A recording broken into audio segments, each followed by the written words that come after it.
I just saw the video. I'm not aware of what instigated it, what happened. I'm in no position to point the finger at Floyd over T.I. or vice versa. We don't know what happened. I do know that if you're T.I. and you're throwing a punch at Floyd Mayweather Jr., the greatest boxer on the planet as far as I'm concerned, it doesn't seem to be the smart thing to do. Particularly with them big bodyguards that Floyd always has with him, who I know very well. But at the same time, if you're T.I. and you feel the need to do such a thing, you must have felt very, very offended by something that Floyd may have said to you, your wife, or whatever. I don't know. Or Floyd may have been offended by something, you know, the wife said to the daughter, his daughter. I don't know. I have no clue. All I know is this. I'm really, really depressed and sick of seeing these young brothers going at each other.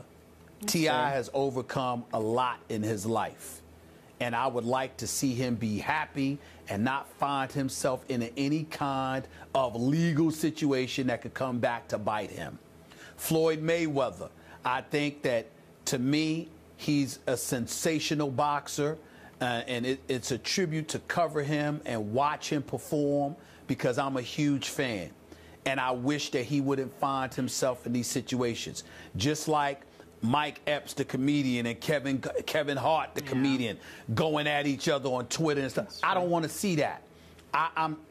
If we're going to sit here and we're going to talk about the importance of really supporting our communities and making sure that we articulate the importance of just trying to uplift one another, whether it be by truth, encouragement, criticism, whatever the case may be.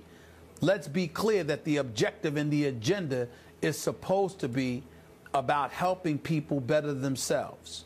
And every time I see stuff like this, you know, as a black man, it just makes me feel like it's that crabs in the basket mentality, that we can't be satisfied with one another's success and happiness, and somehow, some way, we always feel the need in some capacity to get in the way of that.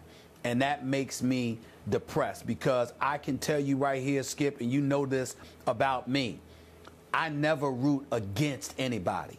I don't want people to fail. In my world, my utopia is for all of us to be living large and being happy, because I truly believe that's what makes the world a better place. And it's just unfortunate for me to see two young brothers doing so many good things, finding themselves in yet another situation to sully their own names and reputation. It looks like hooliganism, and there's no reason for that. And it's unfortunate that it happened. Those are strong words, my friend, and I hope they find the right ears.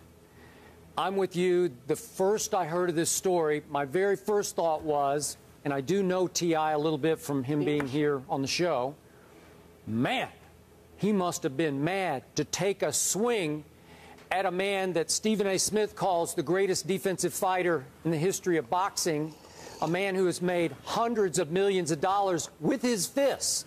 And obviously, Floyd, sitting at Fatburger, did not have any 12-ounce gloves on. He had nothing but fists. So for T.I. to take a swing, if in fact he did, right. I assume that's what the reports are saying. It's alleged, yeah. He had to really be provoked, and I'm assuming it was because of jealousy. Exactly. The green-eyed monster, as Mr. Shakespeare once called it.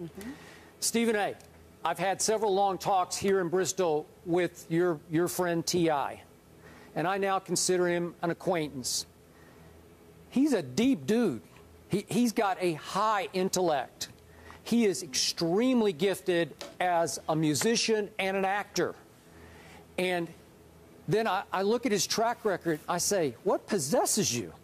He's done more than his share of jail time, as we know, some prison time, and it's one incident after another. He had one here recently in L.A.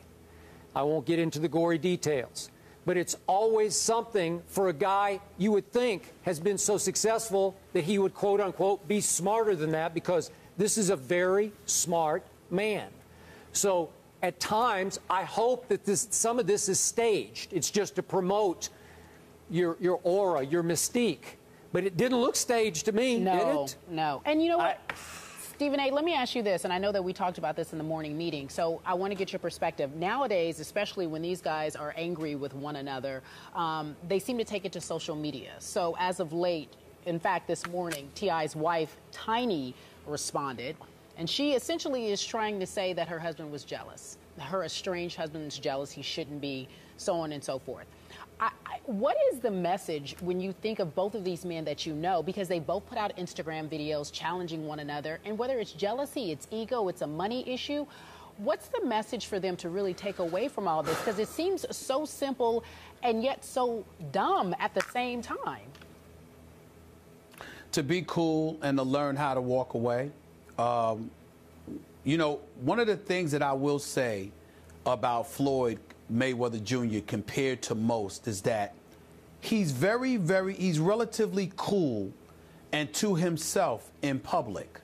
All that bravado that you see with the 24/7 promoting his fights or what have you, Floyd doesn't roll like that in public. Usually it's trouble coming to him. It's not the other way around, which is why you have those bodyguards with you all the time, because everybody knows how much money Floyd makes, because Floyd ain't shy about letting you know. But the problem is that usually invites trouble.